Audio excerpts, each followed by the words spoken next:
بسم الله الرحمن الرحيم الحمد لله رب العالمين الرحمن الرحيم مالك يوم الدين إياك نعبد وإياك نستعين اهدنا الصراط المستقيم صراط الذين أنعمت عليهم غير المغضوب عليهم ولا الضالين آمين بسم الله الرحمن الرحيم الحمد لله رب العالمين والصلاة والسلام على أشرف الأنبياء والمرسلين وعلى آله وصحبه أجمعين اللهم صل وسلم وبارك على مولانا محمد النور المذهب للنسيان بنوره وعلى آله في كل لمحة ونفس عدد ما وسعه علمك اللهم افتح علينا فتوح العارفين وجعل أعمالنا خالصة لوجهك الكريم اللهم فقهنا في الدين وعلمنا التأويل يا رب العالمين اللهم يا مقلب القلوب ثبت قلوبنا على دينك وعلى طاعتك اللهم يا محول الأحوال حول أحوالنا إلى أحسن الحال صلى الله على سيدنا محمد وعلى آله وصحبه وبارك وسلم الحمد لله رب العالمين أما بعد السلام عليكم ورحمة الله وبركاته فضيل أصحاب الفضيلة Jurusli Ustaz Amin Barisan Imam Tuan Pengurusi Masjid serta jawatan kuasa Datuk Muslimin Muslimat yang dirahmati Allah Subhanahu wa taala sekalian. Apa khabar tuan-tuan? Alhamdulillah ya. Kita diberikan kesempatan oleh Allah Subhanahu wa taala untuk sama-sama beriktikaf menanti antara maghrib dan isyak ini. Maka marilah sama-sama kita mengambil peluang ini untuk menyambung diskusi kita, perbincangan kita tentang sumbangan para ulama, untuk kita melihat tuan-tuan bagaimana para ilmuwan yang silam, para ulama kita yang begitu bersungguh-sungguh, yang bermujahadah untuk memastikan sanad ilmu itu sampai kepada kita pada hari ini dengan bentuk dan rupanya yang sempurna, alhamdulillah ya. Dan insya-Allah tuan-tuan, saya kira bulan lepas kita dah membaca beberapa tokoh ya, yang kita tahu bahawa perbincangan kita ini, kitab Nilai Masa di Sisi Ulama ini, kita tahu bahawa mereka ini mendapat kemuliaan karamah. Mereka terpilih ya untuk mendapat pelbagai anugerah Allah Subhanahu wa taala. Antara caranya ialah mereka sangat bersungguh-sungguh mengisi jadual mereka. Ya, dan pada kelas yang lalu kita ada sebut 2-3 nama lah kan. Antaranya kita sebut nama ya Al-Imam Ibnu Nafis. Ya, Al-Imam Ibnu Nafis rahimahullahu taala. Dan Ibnu Nafis ini tuan-tuan, kalau kita lihat dia seorang ulama dan seorang doktor. Ya, saya dah sebut dah bulan lepas, kalau anak tuan imam kita tu dia medik di Mesir, Firdaus. Tapi tuan-tuan, kalau medik di Mesir pun itu bukan tiket dia untuk terus mengajar di masjid-masjid, di surau-surau. Walaupun dia tuan-tuan medik, dia ambil kursus perubatan di Mesir ya. Maksud saya ialah tuan-tuan, sangat sukar pada hari ini kita nak melihat seseorang yang boleh menguasai dua bidang ya kan. Jadi mana dia ustaz, dia juga ada kerja dekat hospital besar. Susah nak cari macam tu. Dia akan jadi salah satu lah. Kalau dia doktor buka klinik, dia kerja dia itulah. Ya, kalau dia career dia sebagai seorang pegawai agama, sebagai ustaz, maka kerjanya itulah. Susah nak kita gabungkan kedua-dua kepakaran itu. Tuan-tuan, tapi zaman dulu ramai. Ya, zaman dulu tuan-tuan kita tahu ramai ulama-ulama kita yang dia seorang tuan-tuan, seorang syekh, seorang ilmuwan besar, seorang mursyid dalam sesuatu tarikat, dan dalam masa yang sama dia juga ada klinik dia boleh bodah orang, dia ada kelulusan untuk merawat orang dulu yo.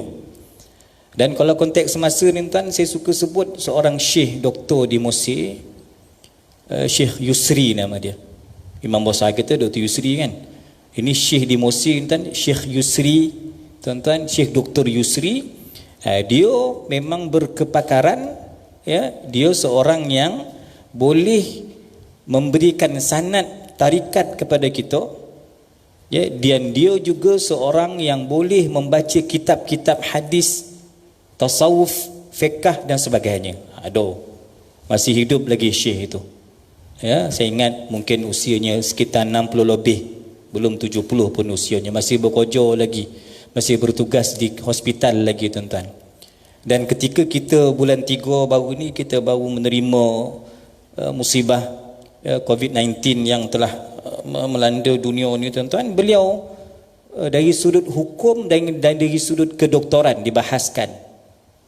Antaranya dia nasihatkan jangan galak bona, pakai hand sanitizer dulu, jangan pakai banyak sangat. Dia kata dia nanti ada masalah penyakit kulit pula. Pakailah, tapi bersukatlah, beragak nak pakai itu. Dan dia ajar tuan-tuan, itulah semula sistem-sistem yang ada ni, dia ajar macam mana kaedah tutup muka, penjarakan ini. Jadi disesuaikan tuan-tuan, doktor perubatan dengan hukum fiqh. Jadi cantik, serasi, seiring. Ini kalau ada doktor macam tuan, ya, kalau ada sangat hebat. Maka yang saya nak baca sikit pada malam ini iaitu Al-Imam Ibnu Nafis, seorang pakar perubatan dan ulama fiqh. Ya tuan-tuan, dia ni orang Damsyik. Dan kalau ikut senarai doktor-doktor pakar zaman itu, sekitar tahun 600 Hijrah, dia tersenarai antara doktor pakar, ketua doktor pakar. Kalau kita, siapa doktor pakar kita yang tak pernah miss main subuh? Tetap subuh ada lah, sama lah keluaran kita. Umar Tabukitnya Dr. Wan Wan Hazmi, doktor pakar lah tu. Kan kita anggap ketua doktor lah di KPJ itu, dia bos lah, second boss kau. Tuan-tuan Jadi Al-Imam, tuan-tuan ingat nama dia Ibnu Nafis. Ibnu Nafis ni tuan-tuan, ya, ataupun dalam IC dia namanya Ali bin Abi Hazam, ya tuan-tuan, ataupun digolak Imam Alauddin Ibnu Nafis radhiyallahu an. Tuan-tuan, ya, lahir di Syria Damsyik, wafat di Mesir di Kahirah. Lahir 610, wafat meninggal 687 di Kahirah, lahir di Damsyik. Tuan-tuan jadi dia pakar perubatan.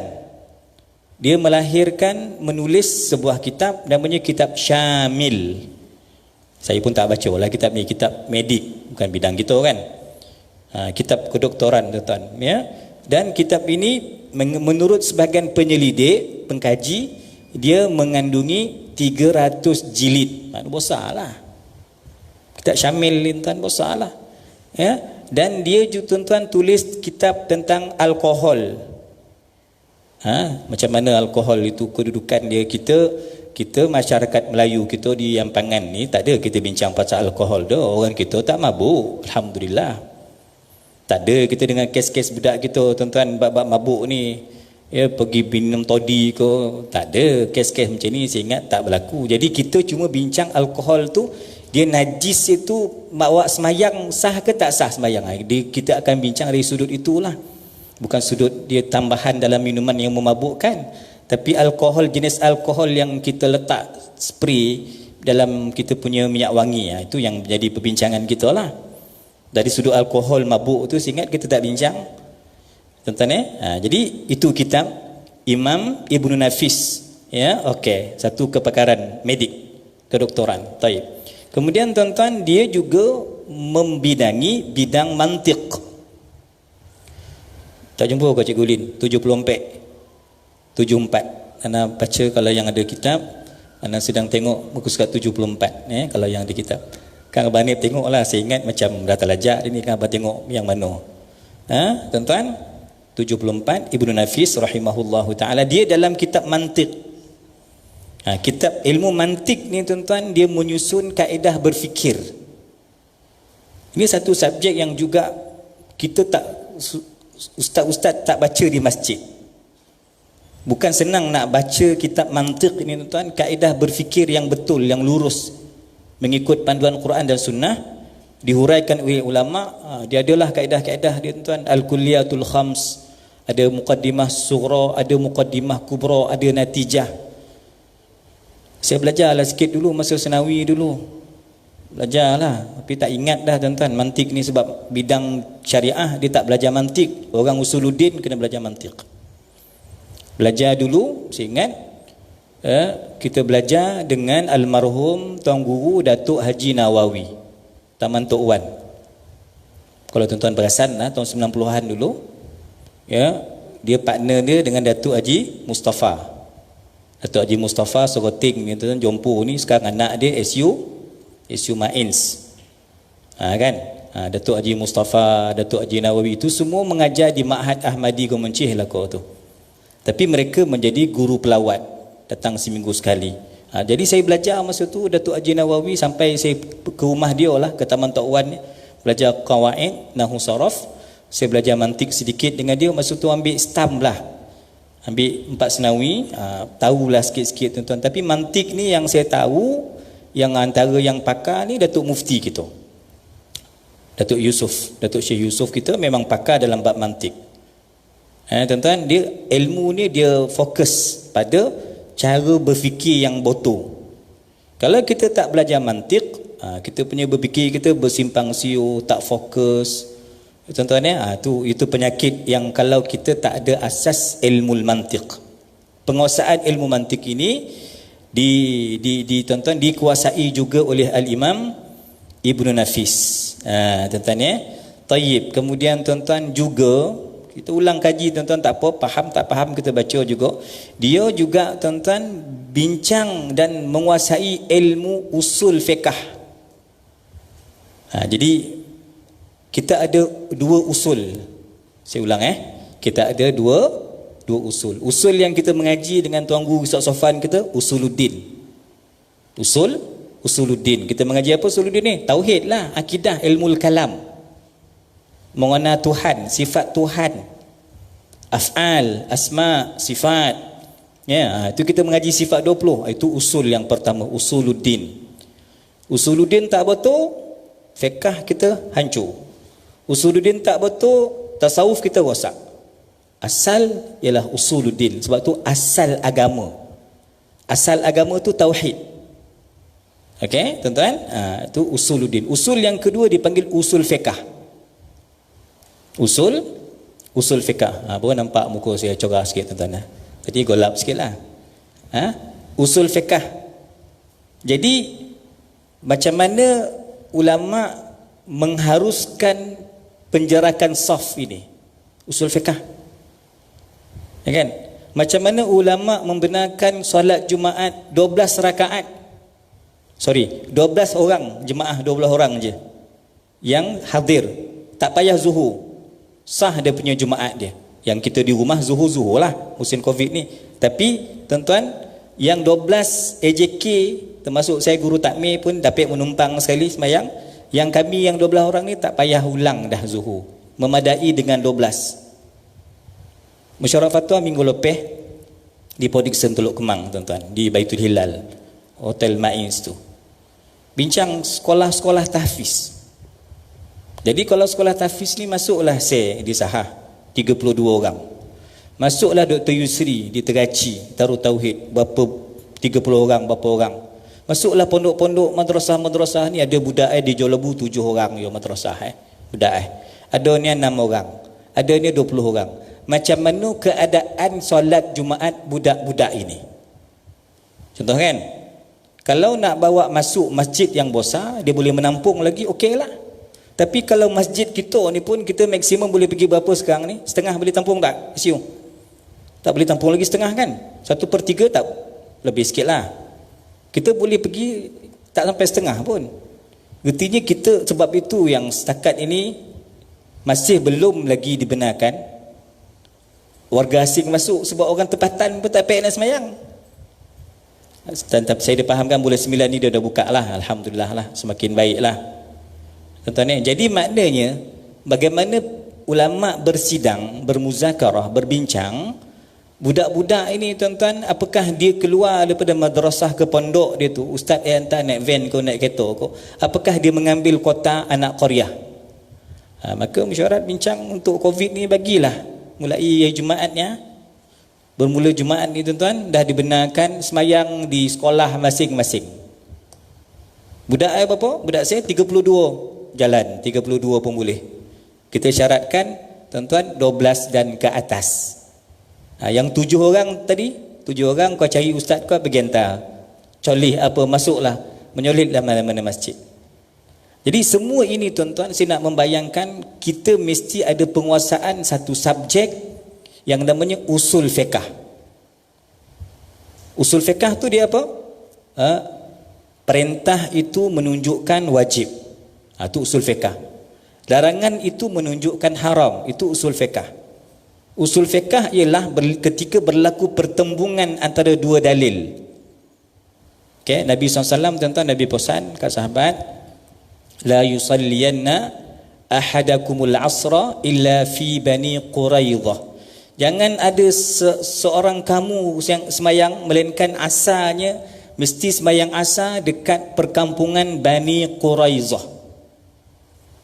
Okey, satu teks ucapan Nabi SAW, sabdaan Nabi, asar mesti berlaku di Bani Quraidah. Ada dua kumpulan tuan-tuan, Bani Quraidah. Okey, sahabat pun berjalan sampai ke Bani Quraidah tuan-tuan. Ada yang nak tengok jam ataupun tengok waktu ketika itu. Kalau sampai ke Bani Quraidah, asar dah suntuk masuk maghrib. Tapi Nabi pesan dah tadi, jangan asar melainkan mesti asar di Bani Quraidah. Jadi sebagian sahabat memahami ucapan Nabi SAW itu mesti asar di kampung itu. Maka mereka asar lewat kerana berpegang dengan perintah Nabi. Mereka kata apa yang Nabi cakap tu jangan dipindah-pindah, jangan ditukar-tukar. Ataupun kita boleh faham bahasa hari ni, kau tukar, kau tambah, kau kurang, itu bid'ah. Itu bahasa kita nak faham hari ni. Maka sahabat ni pun semayang di Bani Quraidah. Tapi lambat asar dia. Ada satu kumpulan lagi tuan berijtihad fikir, kalau kita sampai dekat Bani Quraidah dekat pukul 7, maghrib 7.30, kita semayang on the way. Ada perkampungan, asar dah masuk, dia orang berhenti semayang dekat situ. Lepas sempurna menyelesaikan fardu asar, mereka bergerak ke Bani Quraidah. Jadi kat sini ada dua mazhab. Boleh? Ini permulaan mazhab di zaman Nabi dah ada tuan-tuan. Maka sahabat pertama khabar Rasulullah, alhamdulillah kami ni grup-grup ni memang semayang ikut apa teks yang Nabi ucap tadi di Bani Quraidah. Kami semayang di sini. Okay, Nabi senyum. Kumpulan yang kedua khabar Rasulullah, kami fikir tadi kalau kami sampai ke Bani Quraidah tak sampai nak asar, dah hujung dah nak masuk maghrib, maka kami berhenti di tepi jalan tadi, kami semayang saja di situ. Nabi pun senyum. Bermaksud kedua-dua perbuatan itu benar. Macam mana tuan-tuan mereka mendapat kesimpulan hukum istinbat? Maka di situ Nabi dah mengajar usul fiqah. Itu nama dia usul fiqah. Orang kalau nak masuk fatwa, kalau dia nak jadi qadi, dia nak jadi mufti, ilmu yang mesti dikuasai antaranya ialah ilmu usul fiqah tuan-tuan. Maka ilmu ini juga dikuasai oleh al-Imam Ibnu Nafis rahimahullahu taala. Okey tuan-tuan, maka banyaklah ya kitab-kitab beliau. Doktor tuan-tuan, doktor boleh mensyarahkan kitab fiqh. Terah. Handalah. Tapi doktor zaman bila ni? Tahun 650 Hijrah dulu. Kita sekarang 1442. Ya tuan-tuan, jadi saya katakan tadi untuk hari ini kalau di Malaysia secara khususnya susahlah kita nak cari doktor. Di siang hari dia buka klinik, dia jadi doktor yang sibuk bodah orang, malam dia buka kitab di masjid. Agak susah nak jumpa. Kalau ada tuan-tuan, namakan kepada saya nama dia. kan jarang jumpa. Tetapi kalau di bumi Arab tuan-tuan, saya percaya masih ada lagi tokoh-tokoh seperti Imam Ibn Nafis tuan-tuan yang menguasai bidang fiqh dan menguasai juga bidang medik tuan-tuan. Taib. Qala rahimahullahu taala, dikata apa tuan-tuan, diceritakan oleh Burhanuddin Ibrahim Ar-Rashidi, ketika Ibn Nafis ingin menulis, beliau akan menyediakan pen, standby pen siap-siap, celup dakwat siap-siap. Kemudian tuan-tuan, muka dia menghadap ke mana? Bukan menghadap ke TV gitu, muka menghadap TV, tulis 3 patah perkataan, TV 3 jam. Tak ada dah. Kan? Sebab tu study ni tuan-tuan, kalau study ni dia study smart, dia tak payah lama-lama nak dah. Study kejap je, tapi dia cepat ingat, menangkap benda tu. Kan tuan-tuan? Jadi dia tak menghadap ke TV. Study tak mau duduk kat pasar dah. Pasar tani duduk tu ambil meja satu, ambil buat cari ilham, tak pek dah. Dia mungkin dapat menulis tentang pengalaman orang berniaga, orang berniaga tak sembahyang maghrib, masa maghrib tu pasar kita penuh.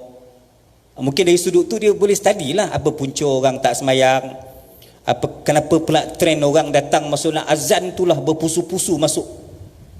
Ini tempat orang Melayu ni, kan kampung Islam ni, tempat masjid surau ni. Tapi kalau dari sudut tu mungkin dia nak dapatkan apa, dapatan-dapatan, itu mungkinlah. Tapi study dengan erti kata tuan, nak dapatkan ilham, nak cari idea, nak menulis dengan bernas tuan, dia tak boleh dah menghadap TV dah. Dia menghadap mana sini? Menghadap mukanya ke dinding. Nampak? Menghadap muka ke dinding. Macam kita solat lah. Dalam kitab Mau'izatul Mu'minin, ya, tempat kitab yang saya baca dekat tempat Ustaz Azman ni, mukhtasar kepada Ihya Ulumuddin, dia kata semayang tu elok kita dokek ke dinding. Elok. Jadi kita punya jarak tu tak jauh, jangan terbuka, jangan terlalu terbuka. Semayang sunat lah, semayang sunat. Semayang fardu mana kosong tu kita masuk lah. Semayang sunat kan, lagi dekat ke dinding tu lagi elok. Itu boleh juga mendatangkan khusyuk. Jadi study itu juga tuan-tuan mengikut pengalaman Ibn Nafis. Study itu pun muka tu bukan terlampau terdedah, tetapi dia menghadap ke dinding tuan-tuan. Dia colop tuan-tuan dakwat tadi, dia pun tulis idea, ilham mencurah-curah seperti air yang mengalir. Kita mencurah-curah, air kopi lah mencurah-curah, 3 jap dah habis dah, bondo tak tulis lagi dah. Kan tuan-tuan? Jadi itu trend ulama. Habis dakwat, ganti dakwat baru, menulis lagi. Tuan-tuan, sampailah pagi, sampailah ke subuh. Dan dia sanggup berdiskusi tuan-tuan, ya, sampai pagi. Ada 2 orang ulama ni, satu nama Ibnu Nafis, satu nama Ibnu Wasil. Tuan-tuan, bincang, tak sedar dah pukul 5 dah, nak sahur dah, hari Ashura nak sahur dah. Tak sedar tuan-tuan. Ini keasyikan mereka di dalam berdiskusi, di dalam berbahas tentang ilmu-ilmu Allah Subhanahu wa taala. Dan juga dalam nota kita ni, dalam catatan Imam Syekh Abdul Fattah di sini dia kata apa? Juga ketika mandi tuan-tuan. Diceritakan pada satu ketika Imam Ibn Nafis masuk bilik air mandi tuan-tuan, keluar ke bilik persalinan nak tukar baju ko, serta meminta supaya dihulurkan kepadanya pen. Tengah pakai tuala lah, kita katakan tuala tuan-tuan, minta pen, minta koteh. Dia tulis, lepas mandi tu dia tulis satu masalah dari awal hingga selesai. Kemudian dapat idea tadi dalam tandas, dalam bilik air. Keluar dulu, minta pen, minta koteh, tulis, siap. Sambung mandi balik. Tuan-tuan, sebab apa? Dia isunya ialah kadang-kadang ilmu tu tuan-tuan, dia kalau kita lambat catat, lambat tulis, dia lupa. Dia jadi macam tu. Tuan-tuan, dan beliau meninggal dunia kerana apa? Keengganannya mengambil arak sebagai ubat. Dulu kita ingat tabung haji pun tuan-tuan, dia suntik jemaah haji pun masa tu vaksin dia ada campur khinzir. Ada awal-awal dulu. Maka ulama kita mengambil keputusan ketika itu kerana tiada pilihan. Tak ada pilihan. Kalau tak ambil ubat tu kan lagi parah lagi, jadi sawan dia kat sana, kan jadi sakit lah macam-macam. Maka kena ambil.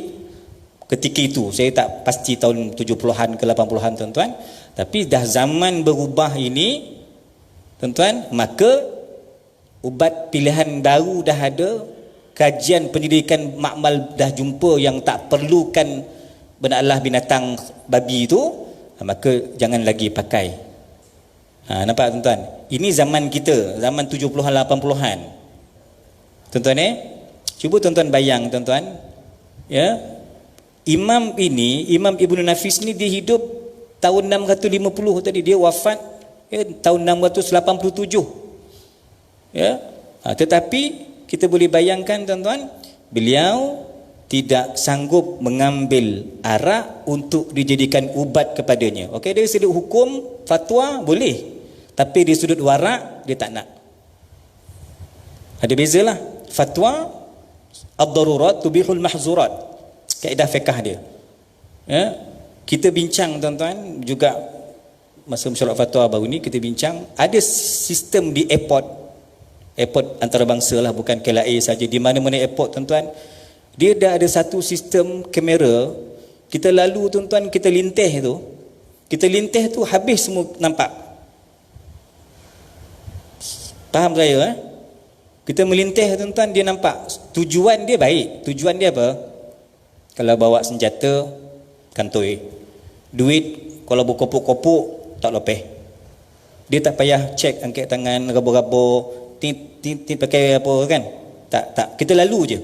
Lalu dekat situ, dia scan tuan-tuan, sangkut. Okey. Timbul hukum. Nampak tak? Dari sudut perkembangan teknologi, benda ni berlaku 2011. Kertas kerja tu ditulis oleh pihak JAKIM 2011. Tapi kita di peringkat negeri fatwa, study lah nanti Jabatan Fatwa akan pergi ke airport. Tengok alat tu macam mana orang mana. Sebab lalu tu, siapa nak lalu masalah ni? Siapa yang berni lalu kat situ? Nampak semua. Datuk. Kemudian saya khabar kat mesyuarat tu, Datuk, alang-alang lalu tu kita terbang tu lah. Pergi Langkawi ke mana ke. Boleh jadi lalu. Dah alang-alang lalu naik kapal terbang tu pergi airport balik semula pusing tak jadi dah. Tapi tuan nak cerita alat itu macam mana kita lalu nampak semua alat manusia tu, ataupun kita dicek secara manual lah kita kata, tetapi cek itu kadang-kadang tak sama jantina. Maka dosa mana nak dikurangkan, dosa mana yang tak dipakai? Nazar, dosa melihat video tadi tu, alat tadi tu, scanner tu tuan-tuan, ataupun dosa lams. Lams itu menyentuh. Maka di situ tuan-tuan saya nak membayangkan kepada tuan-tuan, isu hukum ini isu yang sebenarnya dia unik dan rumit. Saya nak membayangkan begitu. Dia bukan tiba-tiba ulama kata haram. Dia tak tiba-tiba jadi haram dia kena kaji dulu. Tang poi haram tu tang mano. Sebab itu kita kata melihat aurat wanita. Orang yang nak mengelak tuan-tuan, nak mengelak ni, dia kata menyimpan gambar ke dalam Facebook ke dalam handphone, TV, video, dia kata itu bukan gambar sebenar dia, maka itu dibenarkan. Ini nak cenekal ni, nak ambil jalan mudah. Nak ambil jalan mudah melihat perkara tu, sebab yang haram sebenar ialah batang tubuh dia yang ori, yang sebenar-benar. Jadi kenapa tadi boleh kita guna alat itu? Satu, dari sudut keselamatan negara. Yang kedua, dari sudut kita dah tak tengok dia, kita tengok bayangan dia sahaja. Bayangan bukan tuan dia. Ini jalan keluar untuk mengharuskan penggunaan alat tadi. Tuan-tuan boleh nampak kan? Jadi saya cuma nak membentangkan kepada tuan-tuan bahawa hukum itu dia ada SOP dia sebelum boleh dikeluarkan sesuatu keputusan. Okey, baik. Jadi kita kembali tuan-tuan. Imam Ibnu Nafis saya khabarkan tadi, dari sudut fiqh boleh kita terkopung satu tompek, kita tak ada sumber makanan, ya, benda yang haram itu boleh kita manfaatkan, tapi cuma untuk menyambung hayat kita. Betul? Kalau katalah kita tak tahulah minum apa kau, tak pandai, kita memang kita semua hidup kita tak jamah benda-benda haram tu. Tapi dengan asbab benda tu je kita boleh menyambung kehidupan kita, bolehlah minum sikit. Betul? Itu je binatang yang ada yang kita jumpa, kalau tak makan kita mati, boleh minum. Dari sudut fatwanya boleh. Tapi tuan-tuan kalau memilih warak, Tak boleh lah. Jadi pilihlah dua. Nak pilih fatwa ke nak pilih takwa. Sama juga kalau tuan-tuan baca. Tuan-tuan Al-Imam Sayyidah Nafisah. Nafisatul Ilm. Cicit Nabi sallallahu alaihi wasallam yang merupakan salah seorang tuan guru kepada guru kita Imam Syafi'i. Sayyidah Nafisah ni tuan-tuan mungkin saya ada bercerita dalam kuliah-kuliah saya, dia ini merupakan seorang yang mustajab doanya, yang mengkhatamkan Quran tidak kurang 1000 kali di maqamnya. Dia dah standby kubur dia dah, siap gali kubur dia, baca Quran kat situ, beribu kali khatam Quran Sayyidah Nafisah. Dan Imam Syafi'i kalau sakit hantar WhatsApp, Sayyidah Nafisah, saya domam, amin kau sihat. Kalau sakit Imam Syafi'i akan kirim murid dia pergi ke masjid Sayyidah Nafisah. Dia tak jauh mana lah tuan-tuan, 5 km, 10 km lah jarak antara dua masjid, Masjid Imam Syafi'i dengan Masjid Sayyidah Nafisah. Akan kirimkan murid pergi. Sayyidah Nafisah pun tawarlah air, hantar kepada muridnya Imam Syafi'i. Last kali kata Imam Syafi'i, tolong aku sakit. Imam Syafi'i sakit buasi tuan-tuan. Terlampau lama duduk. Sebab tu orang tak berani duduk datang masjid ni, lama duduk tu kena buasi kata dia. Kan setengah jam dia pun duduk tang tu buasi. Kau tengok bola 4 jam setengah tak buasi. Jadi Imam Syafi'i tuan-tuan masa sakit dia meninggal pun umur 54 saya ingat. Imam Syafi'i kan. Ketika itu dia kirim doa, kata Sayyidah Nafisah, berbahagialah wahai Muhammad bin Idris Asy-Syafi'i, kau akan menemui Tuhanmu. Artinya doa yang last tu memang Imam Syafi'i meninggal. Tapi saya nak cerita Sayyidah Nafisah tuan, dia ni rajin poso. Rajin poso tuan-tuan Sayyidah Nafisah radhiyallahu anha, sampai masa dia sakit tuan-tuan. Ini saat dia nak meninggal pula. Imam Syafi'i dah meninggal, anak murid dah meninggal dulu ni. Dia ni tok guru lah. Sayyidah Nafisah ni masih hidup. Murid-murid keluarga nasihatkan minum air ni, makan ubek. Tak boleh dah, dan puasa ni, tunggulah buka kan, dia makanlah ubek. Dia tak sesekali buka puasa. Ini Sayyidah Nafisah. Maksudnya memilih jalan warak. Bukan puasa wajib pun, puasa sunat. Tak, saya tak buka. Ini tuan-tuan kalau ada begini, ini makamnya makam lain. Tapi makam kita orang awam tuan, makam kita ni hari Ashura pun tak puasa. Ashura hari apa ni? Hari Sabtu. Tak tahu tarikh. Tak tahu apa-apa pun, Ashura ke Arafah ke apa ke, hantam saja. Sebab tu kita belasah kenduri kendara hari-hari bosa yang sunat puasa ni, kita tak tahu apa-apa, kita pergi kenduri. Pergi kenduri pula bukan suruh makan. Tuan-tuan faham hukum? Pergi kenduri suruh hadir. Kalau kita puasa lagi Ashura ni, Sabtu ni orang banyak kenduri, kita puasa hari Ashura. Tak boleh makan, bagi tahulah tuan rumah. Tak payahlah pakai mikrofon dimaklumkan saya berpuasa Ashura. Tak payahlah begitu dah. Tapi begitu bisik kat tuan rumah, tapaulah sikit dan puasa ni. Kalau tak dapat tapau tak apalah, bagi tahu saya puasa tak dapat makan. Tahniah timur menantu, baliklah. Bukan syarat makan kalau kita yang nak puasa. Tapi kalau yang kaki tak puasa ni tuan-tuan, macam-macam malasan ni boleh pusing kau nak supaya dia tak puasa tuan-tuan. Jadi sebab itu kita tutup tuan-tuan kisah Ibnu Nafis ni tuan-tuan. Juga di kalangan ulama yang dia kata, aku tak mau dalam perut aku ni ada arak. Biar aku mati, aku takkan berubek dengan arak. Aku takkan isi perut aku dengan perkara-perkara yang diharamkan, bahan-bahan yang diharamkan oleh Allah Subhanahu wa taala. Dan tuan-tuan, level kalau kita biasa sebut Ibnu Sina memang iyalah. Ibnu Sina tu bapa perubatan dalam dunia Islam dan dunia barat. Ibnu Sina itulah tokoh yang paling utama. Maka kalau ada tokoh yang kedua, mereka meletakkan Ibnu Nafis. Siapa nama tadi? Ali bin Abi Hazam tuan-tuan. Beliau inilah yang mewarisi keilmuan, keagungan, kehebatan Imam Ibnu Sina dalam dunia perubatan. Cuma tuan-tuan, lebih dia sikit Ibnu Nafis ni tuan-tuan, dia bukan sekadar pakar dalam bidang kedoktoran, tetapi juga pakar dalam bidang ilmu agama tuan-tuan sekalian. Itu kalau kita menyebut tentang Ibnu Nafis rahimahullahu taala. Betul ke Banib dah baca belum tu? Tandu tak bulan lepas? Ke tak tandu kak? Saya ni banyak nak tempat ngajar tuan dah bercelaru dah. Tandu tak tandu. Kita ada masa 3 minit lagi tuan-tuan. Ya, jadi ya kalau kita tengok ya juga nama yang lebih dekat dengan kita tuan-tuan, ya kita gostan ke belakang sikit, Imam An-Nawawi.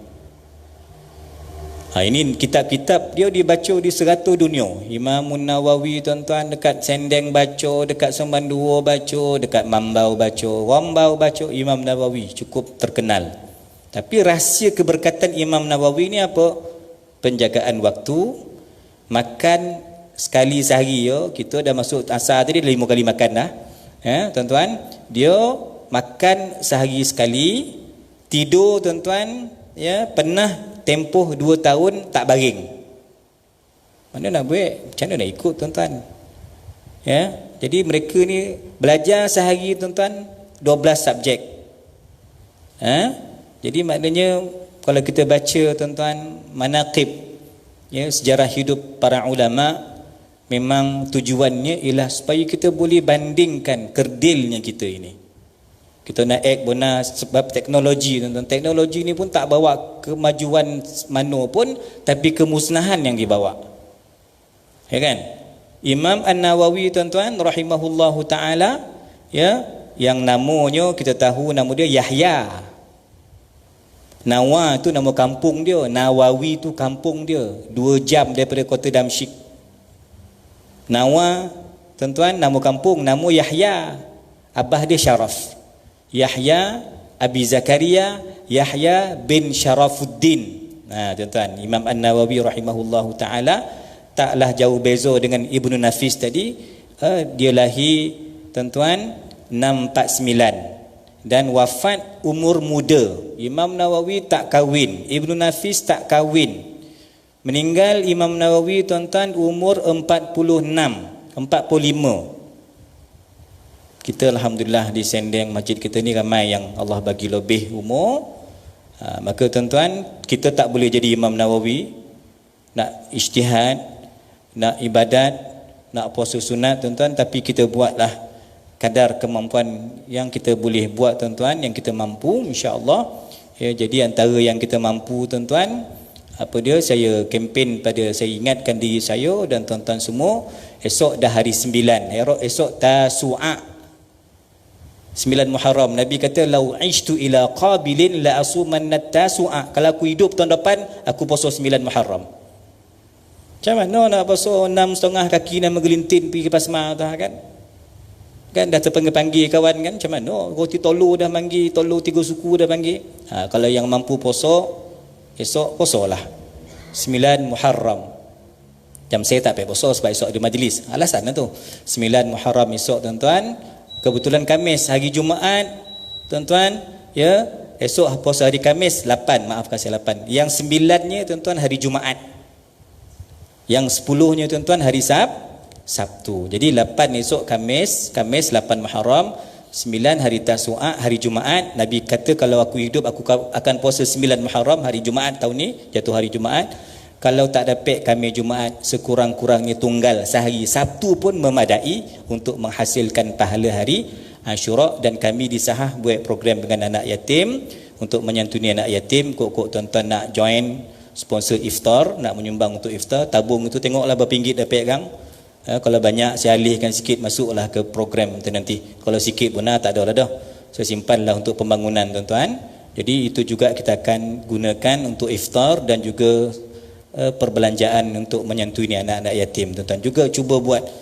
Cuma iklan kita tadi saya tengok zikir itu tulisan dia salah tadi tu. Hasbiyallah wa ni'mal wakil, ni'mal maula wa ni'man nasir. TV info tu tengok balik ada salah tulisannya. Cuma info-info tentang hadis, tentang apa tu sangat bagus tuan-tuan. Ya, cuba baca juga info-info tu lepas sembahyang, duduk-duduk tengok juga. Ada manfaat ilmu yang ditulis di sini ya. Wallahu a'lam bisawab tuan-tuan. Kita jumpa bulan depan insya-Allah. Assalamualaikum warahmatullahi wabarakatuh. Silakan Tuan Bilal azan.